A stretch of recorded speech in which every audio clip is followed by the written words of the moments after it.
when it comes to development, everything starts with land. You are literally worth your weight in gold. It is really easy to convince yourself that a deal works. And I've got to tell you, the last thing you want to be doing in development is doing deals that have got low profit margins before you've even started. If you don't focus on finding off-market sites, you're not up against stupid competition, and you don't get good at value engineering stuff, de-risking things, and importantly, adding planning and design value yourself, right? You absolutely guaranteed will end up getting into trouble when the market goes flat or sideways. Buying stuff with planning, for example, is pretty much the worst thing you can do. All of the clever money and all of the value is made. Oh, first and foremost, Paul, welcome to the show. How you doing? I'm good. Thanks for having me. No, it's a pleasure. Really glad we're able to fit this in. I know it's been a long time coming. I, for one, am certainly looking forward to this particular episode because those who know you've been in property development for a long time. You've been through multiple cycles. You've developed over several thousand homes. Just to give people a snapshot, really. But I guess for those who don't know you, it's always good to start at the beginning. Yep. Maybe tell us a little bit about how you first got started in property. So, right back to the beginning. So, I messed around at school. I couldn't pay attention. I didn't want to pay attention, and I actually didn't do any exams. I basically bunked off school, went fishing, so left school with no qualifications. Right. So, not surprisingly, ended up as a labourer on a building site. But I was always a grafter. I was always interested in stuff. I always wanted to work, and I was very driven by money when I was a kid, largely because we didn't have any. Mm-hmm. And one day I was on site, I was down the hole. I remember it was winter. A couple of Range Rovers pulled through the gates. Guys got out in flash suits, and my bosses, the site managers and stuff, were sort of running over, kissing their asses and all the rest of it. And I remember thinking like, wow, they're obviously the Mr. Biggs. That looks good. Because I didn't know what I wanted to do, really. I knew I wanted to make money, but I had no idea how or doing what. So there and then I thought, right, that's it. I'm going to do what they want to do, what they're doing. I'm going to be a property developer, yeah? So that was it. That was the decision made. Right, I know what I'm going to do now. I want to be a property developer. Obviously, a 16-year-old kid, I had no idea what that really involved. I assumed it was all about construction because I was obviously working on a building site. They were on the building site. We were building stuff. So I'd been on the site about 6 months. So I got on really well with the management because I was literally a real grafter. Anything they wanted me to do, I just got it done like that. No whinging, no complaining. And so I basically said to them, like, can I help the site engineer? So the guy that does the setting out with the field light and the level and stuff like that, making sure everything's in the right place. Because I knew, that all looked, he was part of the management. That looks important, yeah? So they said, yeah, no problem. So anyway, so I got a job as the site engineer's assistant, just banging in pegs and holding the other end of the tape measure and stuff like that. But I was always asking questions. I must have driven the guy around the bend, actually. like what's this? Why are you doing that? What does that mean? And all the rest of it. So they could tell that I was really super keen. Mm-hmm. So after a little while, they said, look, do you want to go to college to study construction management? So I thought, yeah, amazing, fantastic. So that's what I did. So I started off studying construction management because I wanted to be a property developer, and I thought you had to know all about construction in order to be a property developer. And then when I was 17, I bought a house with a mate of mine, a bit of an old wreck, and we did it up evenings and weekends. So that's sort of how I very first got started. That's interesting. I did something similar. I thought that to do property development, I had to know about the construction side. And obviously, to an extent, you do, right? So I went to university thinking, I'll do quantity surveying. That's what you did, yeah? Yeah, that was what good, I studied. Yeah. But not to actually be a quantity surveyor. Had no idea what a quantity surveyor did. It just sounded good. And I thought I'd learn a lot about development from that. So you started off fixing up a place with a friend of yours. Yeah. And learning the construction side of things. How did that develop into doing your first project? How did that come about? So small scale refurbs, yeah. So evenings and weekends probably took us about 2 years actually because we were, working as well, yeah. Mm-hmm. So we did up a house, sold it, made a few quid. Did another one, sold it, made a few quid. Probably did 3 or 4 of those. Started getting a bit more adventurous.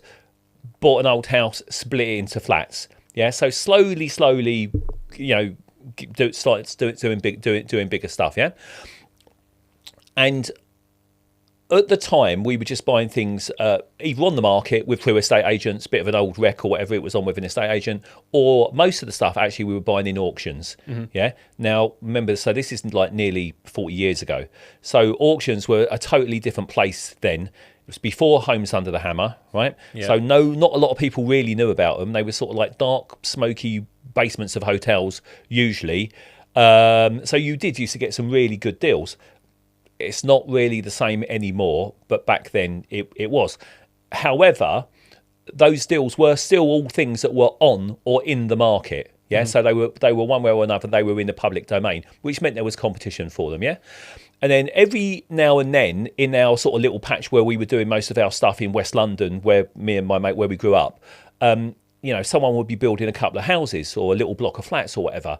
And it hadn't been anywhere near an estate agent, or it hadn't been anywhere near an auction or anything like that. Otherwise, we would have seen it, right? Because we were looking for all of this stuff all the time.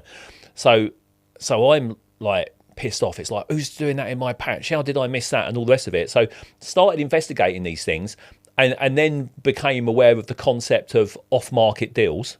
Yeah, where you spot something that you think might have potential, and then you don't wait for it to come to the market. You basically go direct. Yeah. So I started doing that. But I also started learning more and more about planning, because as I was doing slowly, bigger sites, bigger deals, I started realising how important planning was. So, in those days, there were no courses, there was no training. The only thing you could really do is probably go to university to study that stuff, which I did eventually do, or just like read dense planning law textbooks and stuff like that, which I also did, because I later discovered one of the reasons I couldn't pay attention at school is I got ADHD. Right, I didn't even think that was a real thing until about a year ago when I sort of sussed it all out. But one of the beauties of that as well is when you do find something that you are really into.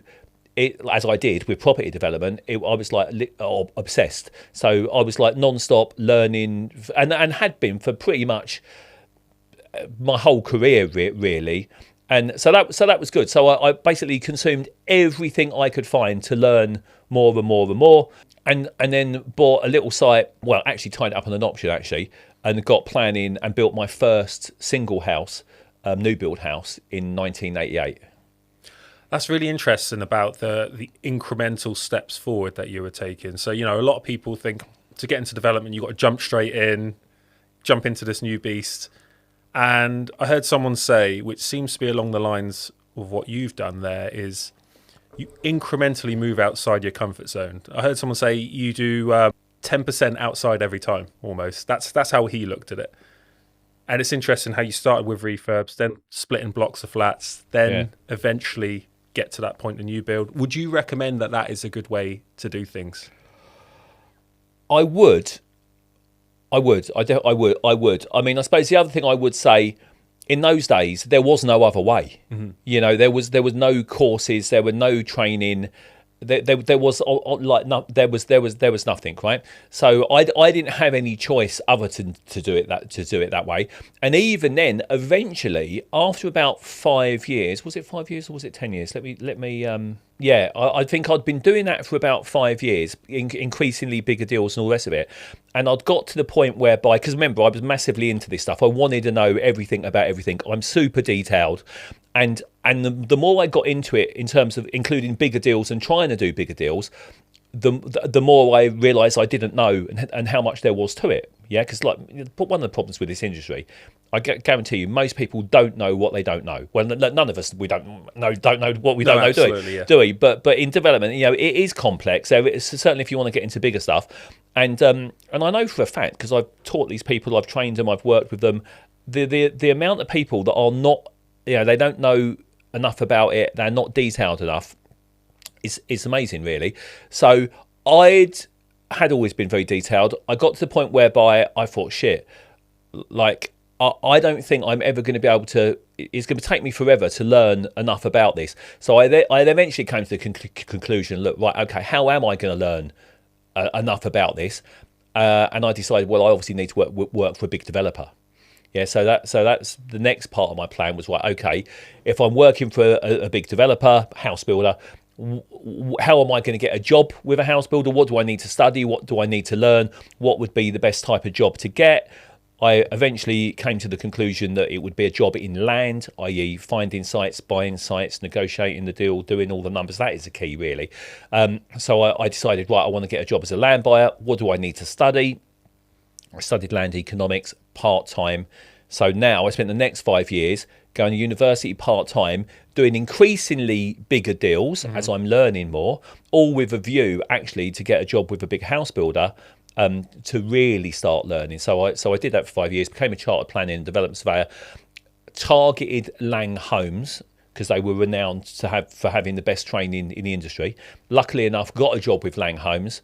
So as a trainee land buyer, worked for them for 5 years, got massively promoted really quick because I was good. That got headhunted by Barrett's, got massively promoted again there, ended up as head land for Barrett's. So even though my plan was only to get a job with a big house builder for a couple of years to learn with other people's money, so obviously they had millions and millions of pounds, now doing much bigger deals with really experienced people all around me to learn from. So that was the plan, was to work for them for a couple of years and then leave and carry on sort of doing my own thing.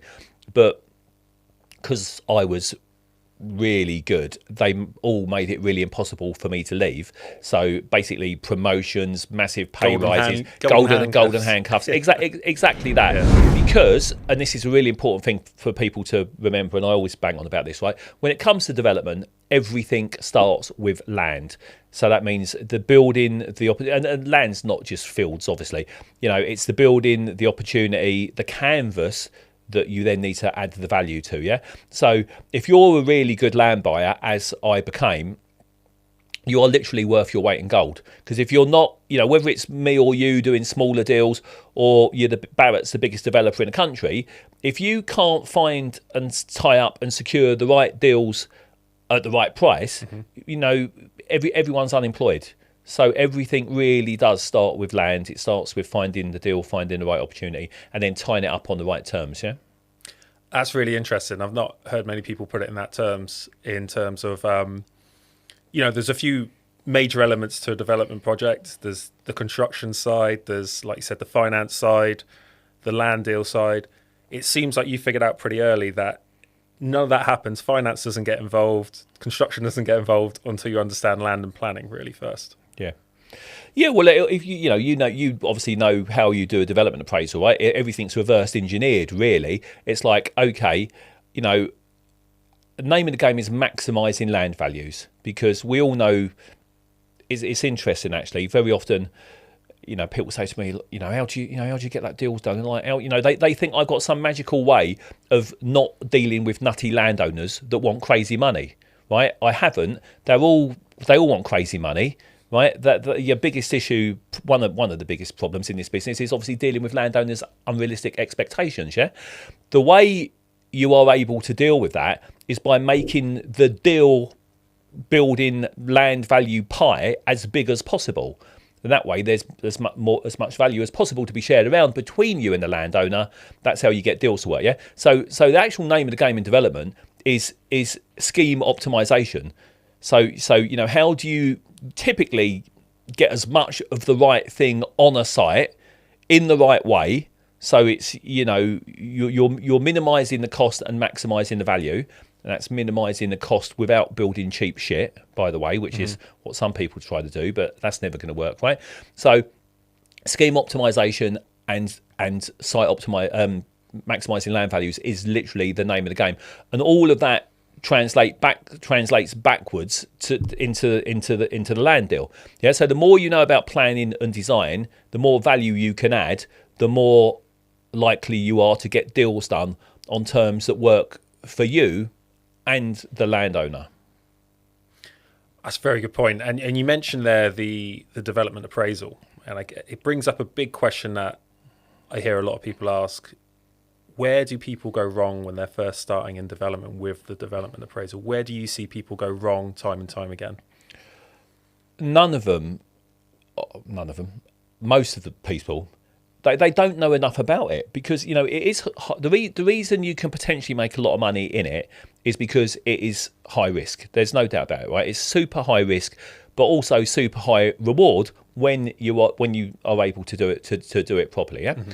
Now, and there's a lot of elements to it, obviously. So it's interesting, like we both sort of started in construction. So whilst I eventually came to realise that actually it doesn't matter how good a builder you are, how good you are, how much you know about construction. In actual fact, if you can't find the right sites and secure them on the right terms, and ideally add maximum planning value yourself, then it doesn't matter how good a builder you are. Now, having said that, if you are a builder and you do know about building and you do know about construction and you do know the best, quickest, cheapest, most efficient way to do things, and importantly, you therefore get that element of your numbers correct, then obviously that is useful. Now, conversely, there are lots of people out there that get into development that haven't got a clue about any of that stuff, right?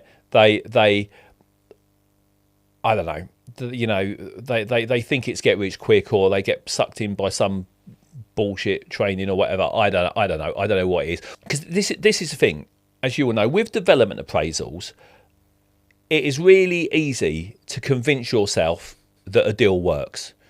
Absolutely. Yeah? So I'm sure most people watching this will know, the way you value land is a residual valuation. So effectively, the end value minus all of your costs, obviously construction costs, all of your fees, your finance, stamp duty, every bit of cost that's going to go into that deal, minus taken away from the end value, minus your target profit margin. What's left, i.e. the residual, is what you can sensibly afford to pay for the land. Now, because there are so many inputs and so many numbers that go into that appraisal, you've got to be really super accurate with all of them to make sure you're making sensible decisions. Now, what happens, because most landowners have unrealistic expectations, and because there's a lot of competition for stuff, certainly if you're looking at things that are on or in the market, so basically what happens is that's why I talk so much about focusing only on off-market deals, because in any situation, what happens is, when there's any competition, the purchase price gets bid up, but as the purchase price gets bid up, your profit margin obviously has to get bid away. And I've got to tell you, the last thing you want to be doing in development is doing deals that have got low profit margins before you've even started. Because most deals, they only go one way. Certainly in terms of costs, they don't tend to go down. What historically happens is people do bad deals, inexperienced people, but the market gets them out of the shit. Until it doesn't, and that's when they all go bust and they all disappear. And I've got to tell you, I can absolutely guarantee you, this is my 41st year actually doing this, right? So I've seen about 4 or 5 big ups and downs and crashes and all the rest of it. And what happens is a whole load of new people come into the sector, they do deals for a few years whilst the market's going up. Even if they're bad deals and they've got their numbers wrong, the fact that the market's gone up, it gets them out of the shit. And they don't actually find out that they don't know what they're doing until the market goes flat for a while, or interest rates go up, or whatever it might be, or build costs go crazy. So all of which has happened over the last couple of years. Well, it's funny you say it, because that's all what I was thinking is the last few years, what you're describing there is basically what's happened. Exactly. And as a result, there are banks pulling plugs on developers. There are developers going bust. All of a sudden, they're realising, oh shit, that was a shit deal. Now, for most people, they've always been. Most people do risky deals. Well, they get forced into doing risky deals. One, because they probably don't realise that they're risky, and the fact that the market's gone up and got them out of trouble, they sort of forget all of that. They just think, oh, well, that deal was all right. I got an X% return. That all looks good. Great. I'm a genius, right? Until, of course, it's only when things start getting difficult that and the pressure's on and the market doesn't get them out of the shit, that then they start realising, fuck. Like, this is not as easy as I thought it was, which is why, interestingly, I talk about, one of my things now, I'm sort of close to semi-retiring, yeah. So one of my main sort of focuses now going forward is to try to work with and JV and teach and encourage and support the SME house building sector to get more housing created, right? Because there's all sorts of surveys and things on why so many SME developers have disappeared, right? The peak of SME developers was in 1988. So purely coincidentally, the year that I built my single first new build house, yeah. And since then, if you look at the charts and the graphs of what's happened, there's been massive decline. They've all disappeared. The reason they've all disappeared is because whereas historically being a good builder or contractor was great, that most developers, small developers, they'd build 1, 2, 5, 10, 20, 50, 100 if you were big houses or a year, and that would be great. Build some houses, sell them onto the next one. Build some houses, sell them onto the next one. And so there were lots and lots of little house builders and SME developers all around the country. From 1988 onwards, I could give you all the planning policy and reasons, but I won't bore you, right? Planning started getting really difficult. So from there, and it's still the same, right? Being a good builder is not enough. You do need to know about planning and design and to de-risk things. If you don't know about, if you don't focus on finding off-market sites where you're not up against stupid competition, and you don't get good at value engineering stuff, de-risking things yourself, and importantly, adding planning and design value yourself, right? You absolutely guaranteed will end up getting into trouble when the market goes flat or sideways. And like I say, I've seen it numerous times. People buying stuff with planning, for example, is pretty much the worst thing you can do. Absolutely the worst thing you can do, because it's in the public domain. There's gonna be competition. You can't have an off-market site with planning, guaranteed, because it's crazy. People now and then I can hear them like say, "Oh, I've got an off-market site. It's got planning." They don't say that to me because they know it's But I see you see things on social media and stuff like that. Yeah. You can't have an off-market site with planning. It's always going to be expensive. The value's factored in, isn't it? Already? Someone's already added the value. But importantly, not only that, there is going to be competition because there's such an imbalance between the supply and demand of sites with planning and people that want them, and that you're always. Look, I flip a lot of stuff. I trade sites with planning all the time, so I know what people pay for them, and it's crazy. That's really interesting because you've brought a good point there to me. With development, the cash flow element is a big factor. So it's a cash-intensive business, whether it's your own cash, developer finance, investors, etc. But it can be long periods of time before you actually see a return, especially if you're going pre-planning and things like that. So you could be years maybe without getting a return on that. How do you manage the cash flow element of development and manage the risk of going long periods without a return?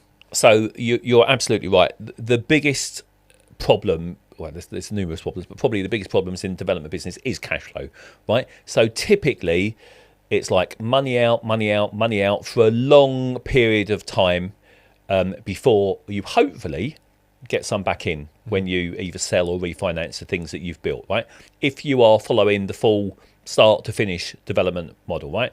Absolutely, cash flow is the biggest issue, right? The way I've learned to deal with all of that is this. I only buy off-market sites, so I'm never ever in a situation where I'm paying too much for stuff because I'm up against competition where the price is being bid up, for example, and that includes. So just for example, I know lots of people are into like PD and commercial conversions and stuff like that, which is fine if that's what they want to be doing. Apart from, it's worth knowing, I'm sure you know, that conversions are more difficult than new build, just for one thing to mention. And the other thing is because everyone knows about them, there's a lot of competition for them. So they tend not to be cheap most of the time, or certainly a lot of the time, right? So I always focus on 100% off market. I'm very rarely in competition with anyone for anything, right? So that's the first thing, yeah. I'm always securing deals on option agreements. Yeah, and 95% of the time they're £1 option agreements. Yeah, so I've got the land controlled for minimal outlay. Yeah. I'm not buying stuff unconditionally. I'm not buying stuff with investors or other people's money. I'm not putting down big deposits. I'm literally controlling the land on an option agreement. Yeah.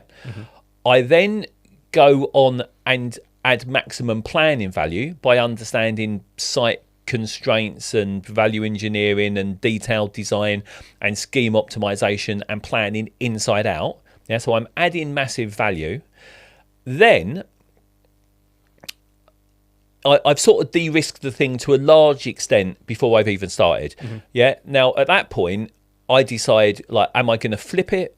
I just sell on my position, basically assign my option, or am I going to build it out? And I've sort of been through phases over my career. There was a time in the early days when I wanted to build everything, and I built a lot of stuff.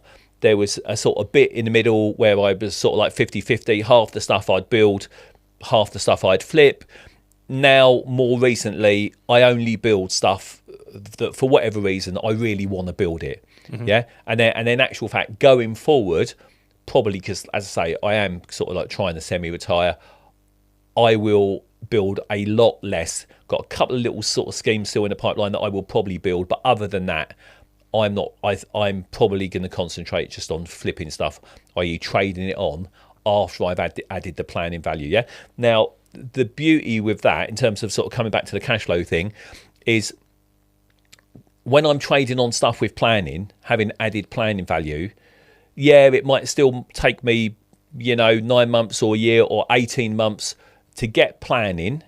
Yeah, but at least, when I flip stuff, it's usually a very big return relatively quickly. Yeah. When you get to building stuff, you could well be in the deal 2 or even 3 times longer, depending on how big it is, all the rest of it. So what that basically means is when you're actually developing stuff, you're in it for longer, so you've got more chance of getting covered in shit when the shit hits the fan. Yeah. And the shit always does hit the fan at some point. Yeah. In terms of, you've got a 2008 or a Brexit or a who knows what, right? Something always happens that shocks the market and means there's a crash or a downturn or it goes flat. So that's the biggest risk with development, really. Is the longer you're in it, the more chance you're going to get caught out when it all goes tits up.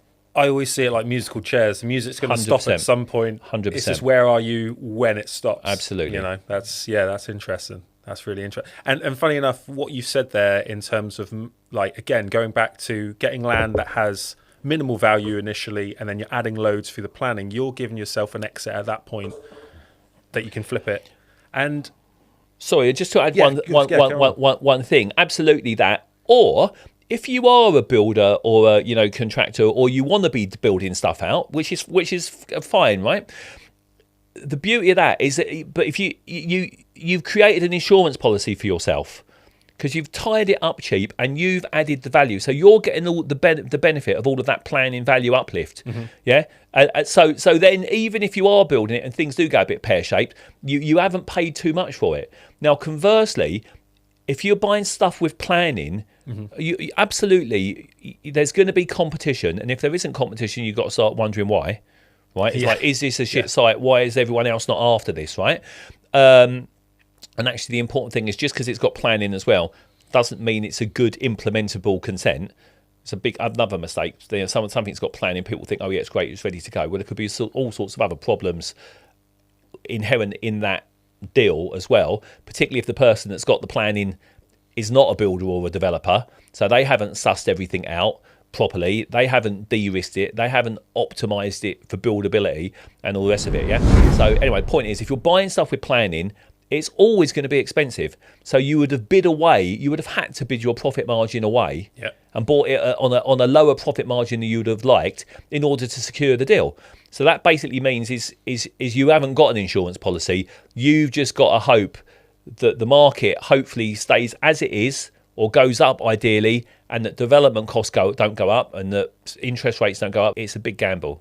It's funny because I look at it that way in terms of the biggest variable is in the middle, in terms of what you're saying here is at the start, get all your value in, as much value as possible at the start, because assuming end values stay as they are, they don't move. If they go up, it's a bonus, but if they go down, you hopefully have the margin in there. It seems the middle is the variable. The middle is where all the build is and things like that. Is that how you see things? Yeah, very often, like, if I'm doing a little talk at an event or whatever, I've got a little chart that talks about the key stages of development. Yeah, from start to finish. I know when you talk. I remember, when I started, I didn't know. I thought development was all about construction, right? So I spent years studying it and doing it, and it was only over time that I started, everything I talk about here, I've learned the hard way by making mistakes and then realizing, oh fuck, I shouldn't have done that. But so there was like 3 key stages, right? Land, so finding the site, finding the deal, finding the building, finding the opportunity, and then securing it, controlling it in the right way. That typically means a £1 option agreement, yeah? The middle stage is planning and design. So coming up with the right scheme that's going to maximize the value of that opportunity, which then means there's as much as possible to be shared around between you and the landowner, yeah? Now, how you share it out between you and the landowner is a negotiation, right? And then at the end of that process, you build things, or someone builds things. You can obviously either build to sell, the typical build developers model, or maybe building it to hold, to refinance, to keep for yourself, or whatever. But those are the key stages: land, planning and design, and then build. All of the clever money and all of the value is made, or most of the value is made at those first 2 stages: land and planning and design. The building bit is the riskiest, most time-consuming bit. That if you haven't created value from those other 2 bits, it's like it's tricky, and you're probably going to get in a shit unless the market goes up. Or, sorry, the other thing to add, because I should add this, or if you are, which I highly, highly, highly advise not to buy stuff with planning, or sort of getting at the wrong stage. If you are, you absolutely better be a shit hot builder, yeah, and be sure that all of your numbers and assumptions are correct. Yeah, but I've got to tell you, and you probably will know, being a QS, right? Even if you are a shit hot, and all shit builders out there and contractors, they will all know that being able to 100% control of all of your costs and make sure that you actually finish it for what you thought you were going to, is really, really, really difficult. I mean, even if you're fucking Mace, You mentioned something earlier that I wanted to quickly come back to, actually, and that was development versus conversion. And I'm kind of on the fence with this, I'll be honest, because I've, obviously done nowhere near as many projects as you, but for me, I've done just as many conversions as I've done new builds, and I kind of see them as, conversions, I don't know what's in the building, I don't know what's in the walls, but new build, I don't know what's in the ground. So I kind of saw them as relatively on par in terms of difficulty. Tell me why you don't see it that way. It's interesting. So I guess the only point I was really trying to make, I want people to sort of understand, because I know lots of people think, I don't know if they think it's only a conversion, right? But I can see how people, I don't know. They think like a light conversion. Yes, yeah. I remember when I used to think that, right? Yeah. So that's, I guess, what I'm trying to get across, right? And that's how I started. I think I started in a sensible way. Small stuff building up to bigger stuff, slightly more complex stuff in terms of conversions. Right? I spent first 10 years of my career really probably doing conversions, and then slowly getting into smaller new builds. Yeah. The problem with conversions, as you quite rightly say, is you never know what you might find, until you start opening up the building and it's like, oh shit, I didn't think that was. Now, with experience, there are ways of guesstimating or knowing what you're likely to find, but not always, right? So it's harder to get a handle on. When it comes to new build, again, you're absolutely right. Once you're out of the ground, which is the risky bit, the superstructure, ground up, you should know. You at least you should be able to super accurately cost it, and exactly what you're doing. Now, of course, materials costs and labour and other stuff goes up and down and all the rest of it. So there's always going to be a risk there. That applies to all building, right? But come back to your question about what's in the ground. It's put this way: in order to find out what's in the building when you're doing a conversion, you've literally got to completely rip it to bits, and strip it back to the frame if it's something big or whatever. Really, everything's different, right? But to know what's there. When it's new build and you're in the ground, well, you do your research and you do soil surveys. I mean, I've got to say that's another crazy thing. Now and then I see people buying sites and haven't done soil surveys, like dug a few holes. Which is just mental. Yeah, but you can even on a big site, you're 5-10 grand for a soil survey. What's in the ground within reason. You design the foundations.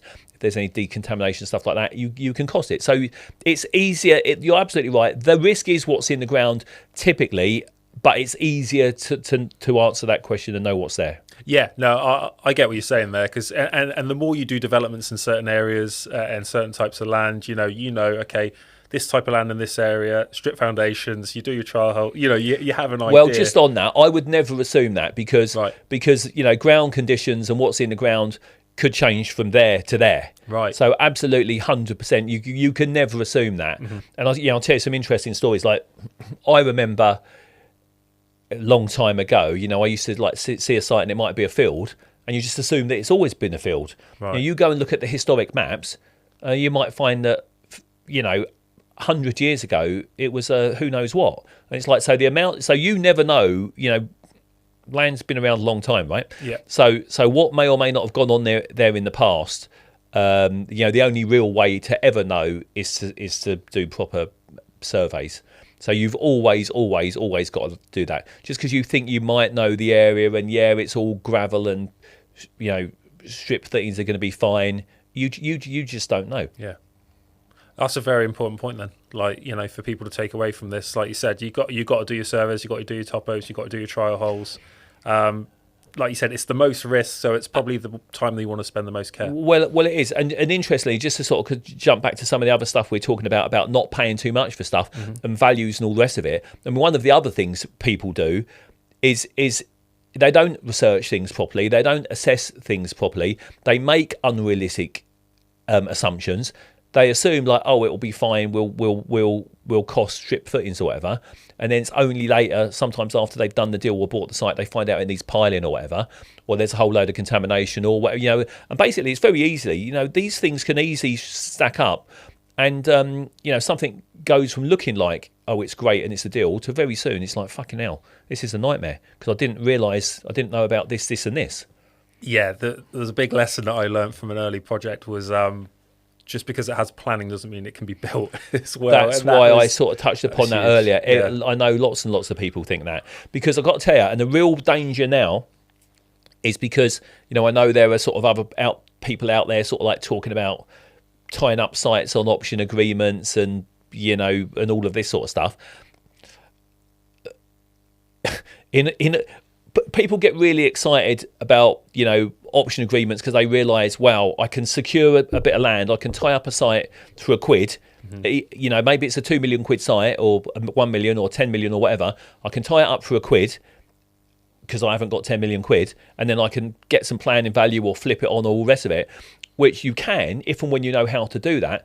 But the important thing is, is like, well, what can you offer? At what price are you tying it up for? So obviously the option, the quid is just the illegal consideration, but you've always got to agree the option purchase price. Yeah. Now, if you don't know about all of this stuff that we're talking about, and therefore cost it properly, it's highly. I mean, I've seen situations. I know people that have gone out, tied up sites for just make £1 million, yeah, and they spend a load of time and money getting planning, and then they've got planning, and then they go to flip it, and like they can't get any more than 700 grand or whatever the number might be, because when someone that does know what they're doing come in to assess it, and they are doing soils and they are doing proper market research and they are looking at using proper development costs, it turns out the people have basically tied it up for too much. So the key thing here, whether you're developing, building out or trading, tying stuff up to flip, you have got to understand this stuff and do a proper detailed development appraisal so that you know there's going to be value in that deal, and you're not negotiating it and securing it and tying it up for too much. On that, do you... Again, that's something that's going to be hard for people to do when they're early on in their career and understanding, have I tied it up for too much and what is my plan? Is my plan going to work? Do you ever factor in overages for people? Do you? I mean, you probably absolutely have. You know exactly how you're going to tie this up. But for someone doing this for the first time, how do they go about that? Yeah, it's an interesting question. So the bottom line is, in my opinion, you have got to know this stuff, right? You've got to learn it. You've got to understand how it really works. Because otherwise, you are literally just gambling and guessing, right? So you've got to learn it. You've got to know it, right? The problem with, let's jump about here. When you know what you're doing, so let's like brownfield land, previously developed land, most stuff most of the time. It's either got something on there, most development sites, or they've either got something on there at the moment, i.e. a building, or they have done at some point in the past, or maybe it's a land assembly. It's actually one of the things I've probably done most over the years is where maybe it's big back gardens, or a few little plots that you're tying up together at the same time to create a much bigger site to add marriage value. Yeah. So in most of those situations, and in fact nearly all situations with landowners, it's what you would call immediate land. Yeah. So in the whole land buying world, there's sort of various terminologies. Immediate land is stuff that can be developed, subject to getting planning permission, relatively quickly. Yeah. Now in those situations, when you're typically tying up a landowner for ideally 12 months minimum, 18 months, ideally 24, right? You're tying them up because that's how long you need to add the planning value and get the site flipped before your option agreement runs out, yeah? In those situations, landowners want certainty, yeah? They don't want like, oh, well, I'm going to get planning and then we'll buy it for 75% of the value, or there's a X% discount or whatever. I absolutely guarantee you this. I know people try to do this, but landowners want certainty. They want to know, yeah, I'm giving you an 18-month option, and at that point, you or someone is going to buy this site for 1.375 million or 2.86 or whatever the number is, right? They want certainty, yeah? You start trying to hit landowners with price ratchets and overages and underages and clever mechanisms to establish the value because you don't know the value, right? I guarantee you they ain't not going to like that because they want certainty, yeah? And they will, if they're not saying it, they will be thinking, why can't you give me a value, right? And the answer why you can't give them a value is because, well, you don't fucking know how to give them a value, do you? Because if you did, you would. Because I can absolutely guarantee you now, that will 10x the amount of deals you can get done because landowners want certainty. Now you can't give them, absolutely, you can't buy it at that price now because you need to add, or someone needs to add the plan in value. Yeah, but they're going to want a fixed purchase price. Yeah, now that's with most stuff that most people are going to be looking at in terms of immediate land. Yeah, now separately, as a complete different thing, you get strategic or long-term land, and that's stuff that typically needs to be pushed through the development plan process. Might be a much bigger site. You're trying to get it allocated a potential development site. Now that's typically a much longer process. Now in those situations where it might be 5, 10, 15 years, maybe longer, before you can turn it into a deal, in those situations, things like promotion agreements are much more acceptable because landowners get that you can't put a value on it today, because who knows where the market's going to be in 5 or 10 years' time. So in those longer term or strategic situations, typically those deals are some sort of price calculation adjustment mechanism, where you might be buying the site at 75, 80, 85% of market value at some point in the future. But that doesn't really work very well with most stuff, immediate or short term, because landowners want certainty, and at some level thinking like, well, why can't you tell me the price? One of the ways, obviously I get a lot of deals done is I can give them absolute certainty, and I can tell them, I can explain why it is what it is, and because this is the other interesting thing. There might have been someone else that's gone in there and offered them more, but of course I'll say, well, what's that? And I know almost certainly they would have offered them more because they've got their numbers wrong. So part of the art of this whole business is, one, knowing this stuff, but then two, once you know this stuff, then you can educate landowners in the right way about how it really works, and you can say, well, look. They might have offered you more, but what have they assumed about this and this? I guarantee you. So just for an example, you would hate to be a developer or a trader or anyone going into a landowner meeting after me, because I would have educated that landowner so well that about, look, this is what we've done, this is what we've assumed, this and this, and all of a sudden I've clued them up about a whole load of stuff that they probably hadn't even thought of. So when the next person comes in and offers them stupid money, that they can, and I'll say to the landowner, look, here's a list. You want to ask them what they've assumed about this, and this. And when you turn up and you haven't got all the answers, then all of a sudden you're not looking very clever. So that's another part of this whole business, is really, I'm like, if there is ever going to be any competition, I'm depositioning it before it even exists. That's very interesting, managing expectations. And what you said there is almost confused customers don't buy or don't sell in this situation, and position yourself as the expert at the end of the day goes an extremely long way, part of the negotiation, I guess, at the end of the day.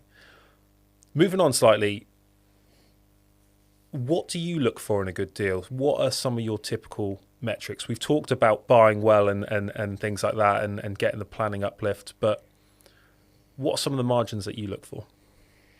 Margins? Well, so, I mean, I would never do anything on less than 25% profit on cost. So that's my absolute minimum. And usually it's significantly more than that. But I guess, so one of the other things I sort of talk about a lot is when it comes to meeting landowners, remember, so I'm always focusing on 100% off-market deals, So I'm very rarely getting involved in stupid conversations with agents and people like that making things difficult. Sometimes it does happen, and there's ways of dealing with all of that, right? But most of the time it's like a one-on-one sensible conversation with a landowner, and obviously I'm sort of educating them about how this stuff all really works. But a really important part of the whole process is fact finding and relationship building with the landowner. Because whilst I've got sort of like certain model, certain preference, a way that I would ideally like to do things, if that doesn't suit the landowner and their circumstances, it sort of doesn't matter, right? Now, nearly all landowners want stupid money, right? And that's partly because their mate down the pub or someone else that doesn't know what they're doing might have told him it's worth 10 million quid, or insert crazy number here, right? Which is why being able to educate landowners in the right way and explain how it all really works is important, right? So most land, and of course, why knowing how to add maximum planning value is so important, because they've all got high expectations. The bigger that you can make the pie, the more there is to be shared around, right? So absolutely, you need to find out how to create maximum value out of stuff. But at the same time, you need to understand them and their personal circumstances, because, some people just want out and they want top dollar yesterday. Other people might be emotionally attached to a deal. They've been there forever, and they want to stay in which case it might be a JV that is the thing that gets the deal done, and everything in between. So the key thing is like fact finding and relationship building to come up with a thing that's going to work for you and the landowner is a thing that's most likely to get the deal done. So and it's always different. But of course, the important thing is it's got to work for you, because we all want to do deals, need to do deals, like to do deals, but you can't and shouldn't be getting so desperate that you get sort of forced into doing deals that you probably shouldn't really have done. Yeah. What type of units do you look to develop these days? You know, is there a certain, entry level homes? I guess you've got family homes, and then there's high end stuff. Which ones do you do? Which ones do you stay away from?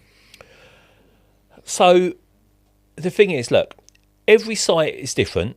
Here's another biggest mistake lots of people make. It's like they've got a model, they've got something they like, they've learned something, they just try to do that all the time. It's one size fits all. It's not one size fits all. It couldn't be further from the truth when it comes to development. Every site is different, every building is different, every situation is different, the economy is always different, and the market is always different, and every landowner and their personal circumstances, of course, is always different, right? So when in an ideal world, right, I, given a choice, I personally like building houses, right? Certainly in the market at the moment, houses are better than flats, blah, blah, blah. Depends on what they are and where they are. However, if the site's not suitable for houses, I'm not going to try to build houses.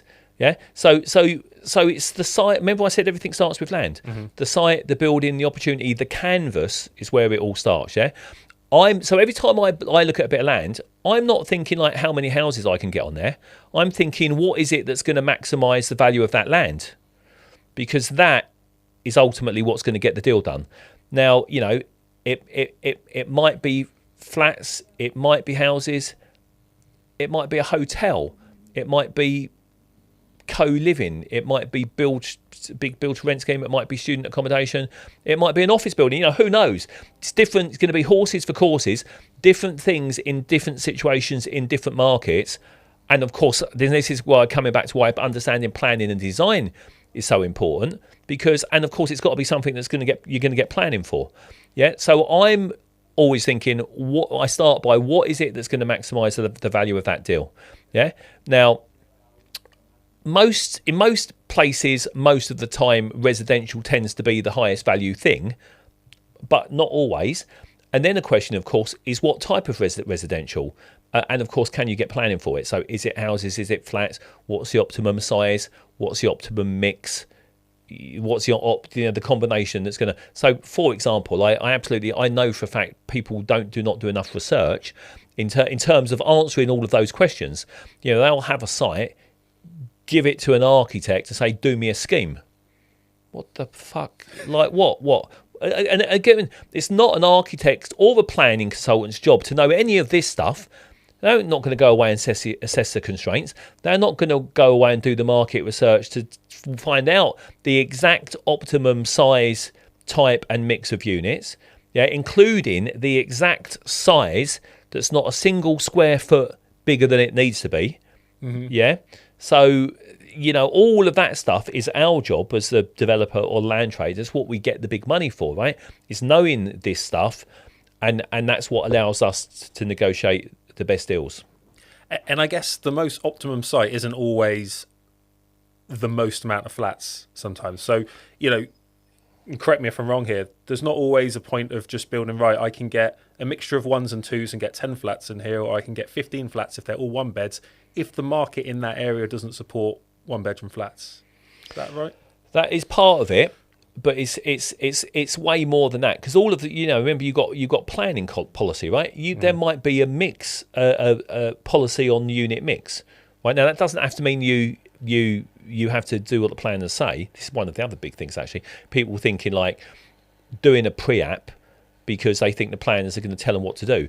Well, one, the planners won't typically tell you what you can do. They'll tell you what you can't do. And two, it's not the planners or the planning system's job to maximise land values. here's a conversation that hardly ever happens. It's like, oh, here's a pre-app plan, and so I think you've underdone it a bit there. You can get a few more houses like here. You know what I mean? It's just that it doesn't happen. If I say only. that they'll tell you what you can't do. They won't tell you what you can do. So it's an important thing. So I know there are people out there that think like that's what you do. Like, oh, you do a pre-app and the planners tell you the answer. That is not the case. There's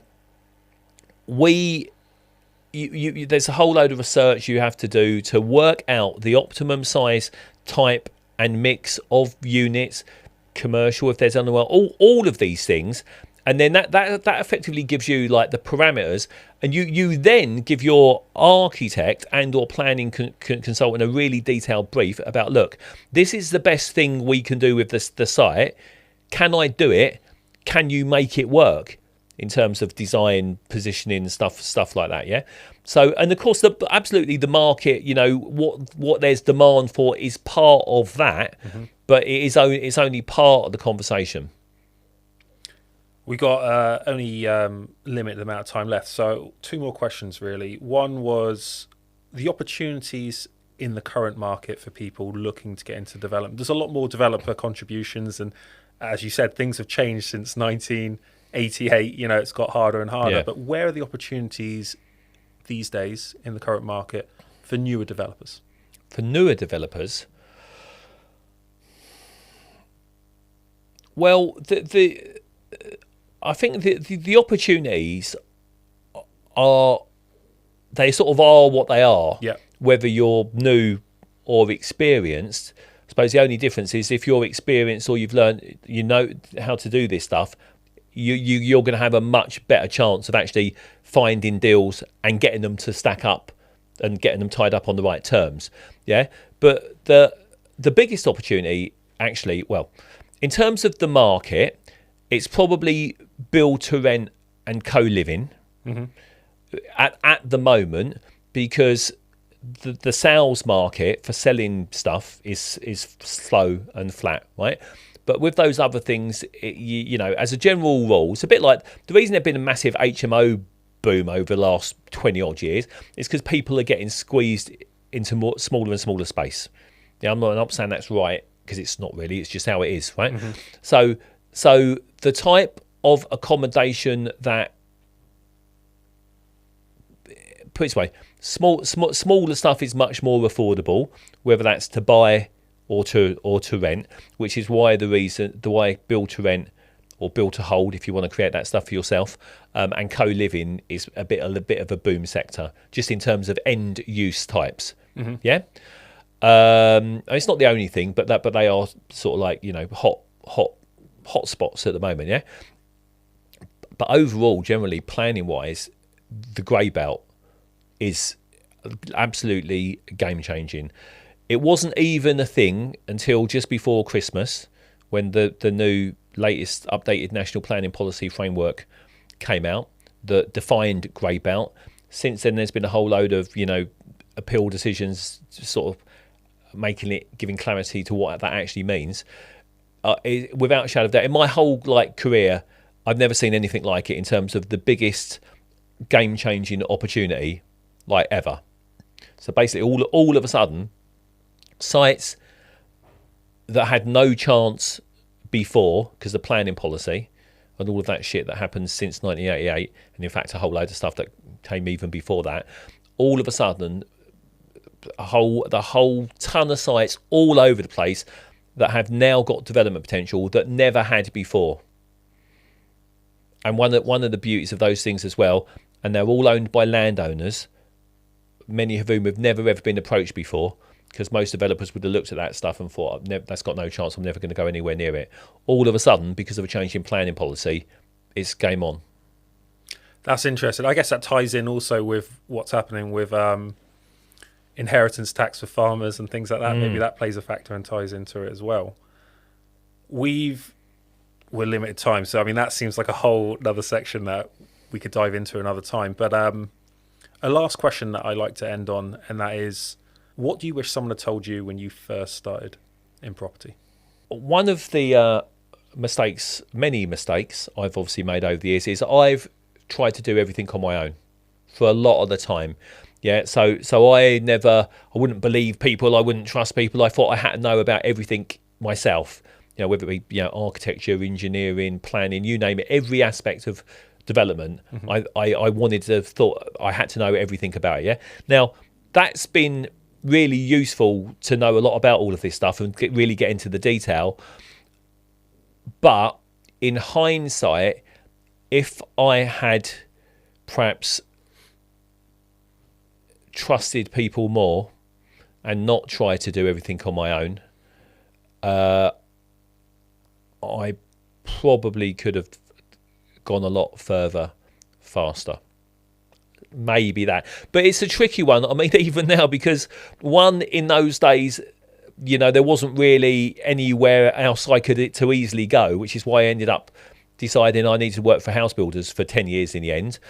So it wouldn't have been easy to find the right people to work with, learn from, trust in those days.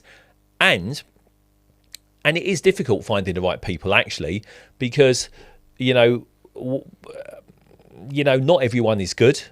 There's lots of people out there, they talk a good game, but knowing and being able to find the right people that really know what they're talking about and that you can trust is sort of difficult, really. So I possibly could have trusted people more, but I don't know. I don't know. So I suppose that, lesson for other people is just be very careful who you listen to. No, that's a fair point. And like you said, completely understand a lot of people, we want to do this on our own, but you realise if you can get the right people, you want to go far, go together sometimes, right? But if you can get the right people, that's another question, isn't it? So, Paul, I really appreciate your time. Thank you ever so much for joining us today. So much value. I know we've just scratched the surface. We've barely just scratched the surface there. So hopefully we get to do it again in the future. But for those who want to learn more about you, follow you, find you, where can they go? So my property development training business is called Millbank Land Academy. And I've also got a podcast called Inside Property Development. So people could go and, that's if they just want to learn more about all of this stuff. So what that's all about. So on my podcast, I'm basically, interviewing and talking to all sorts of people from the sector, the development sector, whether they be, big developers, small developers, planners, architects, NIMBYs, YIMBYs, anyone and everyone that's involved in trying to get more good quality housing built. Because let's say, one of my sort of main goals now really is trying to rebuild the SME development and house building sector. Yeah, and one of the things that sort of stopped that happening, over the years, has been that the sector has typically been very sort of adversarial between planners and developers. And one of the reasons for that is because lots of people involved in it, they can't see it from the other side's point of view. Planners typically think that all developers are greedy arseholes and it's easy and we're all making fortunes flying around in helicopters, right? And lots of developers think, or used to at least, that the planners are a nightmare. They're just trying to fuck me up on purpose, and and actually a big part of the issue is that not enough people within the sector really understand the problems that we're all trying to deal with. Mm-hmm. So in that, my thinking is, well, look, the more we can all sort of understand how it all works really and collaborate rather than fight, hopefully the sooner we can all get more good quality housing created, which from a developer's point of view, I've got to tell you, is a really good feeling. Making a ton of money is fantastic. But when you're creating good stuff and you go past something in a few years that you built 5, 10, 20 years ago and it's still looking good and you've created a load of homes for people, it's like a good feeling, yeah? So anyway, so that's it. So Inside Property Development, hopefully, if people have a look at that, they'll learn a lot. Paul, that's great. Really appreciate it. And as I said, hopefully we get to do this again in the future. Thank you, mate.